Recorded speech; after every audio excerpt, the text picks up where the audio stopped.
Sébastien, j'aimerais évoquer avec toi notamment ce match face à Montauban où on a senti cette prise de conscience. Est-ce qu'à tes yeux, tes garçons aujourd'hui s'approprient un peu plus ce projet de jeu? Est-ce que tu ressens cette progression au fur et à mesure des rencontres? C'est vrai que sur le match de Montauban, qui est un match référence offensivement, il y a eu beaucoup de bonnes choses. C'est-à-dire que on a senti vraiment un lien entre les avants et les trois quarts. On a senti que tout le monde allait dans le même sens et au même moment. Donc ça, c'était important. On a parlé de match référence. J'espère que j'espère qu'on retrouvera ce type de prestation demain soir. Après, c'est vrai que on est resté un peu sur notre fin à Rouen, où c'était sur un match à l'extérieur où on avait besoin surtout d'occuper le terrain et d'attendre un peu la faute de l'adversaire. Ce scénario a marché pendant 60 minutes. Et voilà, on est un peu déçu de ramener qu'un point de Rouen, mais on avance quand même. C'était un peu le retour aussi d'une discipline à Rouen. C'est un petit peu longtemps qu'on n'avait pas vu ça.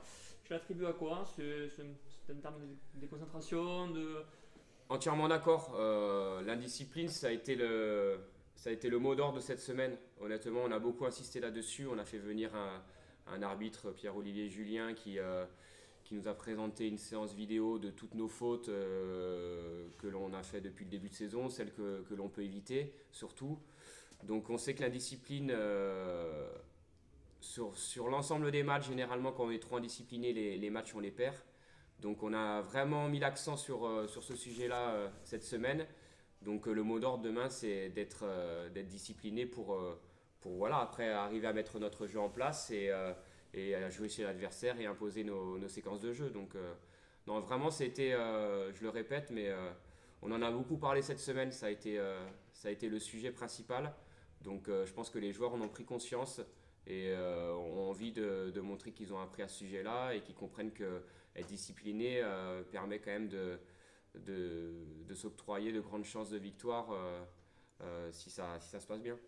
Le fait de ne pas gagner à Rouen, est-ce que ça n'a pas justement donné, parce qu'il y avait quand même la place peut-être de passer, est-ce que c'est pas, je dirais, un mal pour un bien pour demain? Ouais, enfin, on aurait vraiment voulu remporter ce match pour être sur une série, quoi, de rester sur trois matchs sans défaite. C'était important pour nous. Et puis, vous savez, quand vous jouez sans pression, quand même, ça se lâche, quoi. Les joueurs se lâchent, les joueurs pensent uniquement à la victoire et non pas à ne pas perdre. Et ça change tout.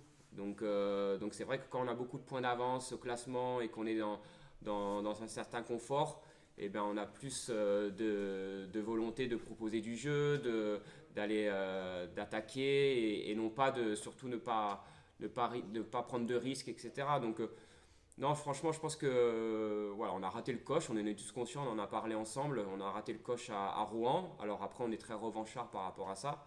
On a vraiment envie de remettre les pendules à l'heure et de garder cette dynamique parce que malgré tout, on ramène un point de l'extérieur, donc il n'y a pas non plus contre-performance. Mais c'est vrai que voilà, on aimerait bien enchaîner les bonnes performances et vraiment viser le haut du tableau, ce qui nous permettrait de, je pense, jouer avec un peu moins de pression, être un peu plus libéré dans notre jeu et prendre beaucoup plus de plaisir sur le terrain. Stratégiquement, la prise de décision va être importante. On pense au jeu de pied de pression face à des Colombiens qui relancent pas mal des quatre coins du terrain. Ça va être aussi cette. Va falloir faire attention à ça. Colomiers, c'est vraiment une équipe qui est très sérieuse. Voilà, c'est une équipe qui connaît très bien son système de jeu, voilà, qui a une grosse force collective, qui n'a pas d'énorme individualité, mais qui est très fort collectivement, que ce soit offensivement et défensivement. Nous, voilà, on a essayé un petit peu de regarder les failles de cette équipe et c'est vrai qu'on s'est creusé quand même un peu la tête. Euh, Après, oui, c'est une équipe qui est joueuse, mais c'est une équipe qui défend très bien aussi. C'est une équipe qui est solide en conquête.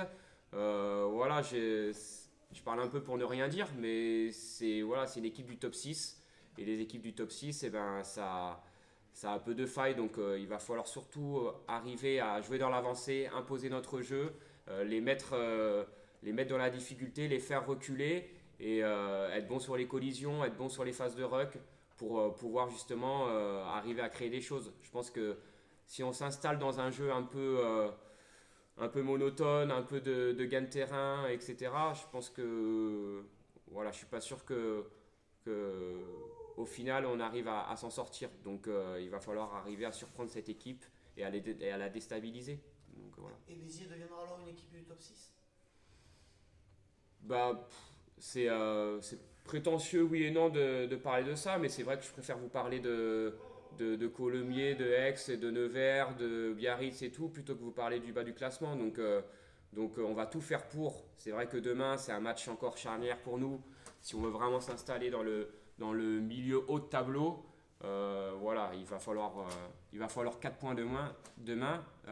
Les points sont très importants, surtout qu'il nous reste 2 matchs après avant la trêve de Noël. Et il y a 3 matchs très importants, on en est tous conscients. Et si on arrive à passer le cap de Colomiers, oui, en effet, on pourra dire qu'on est plus que sur la bonne voie et on va pouvoir, je vous dis, travailler dans la sérénité avec un peu moins de pression, proposer un peu plus de jeu et prendre beaucoup de plaisir.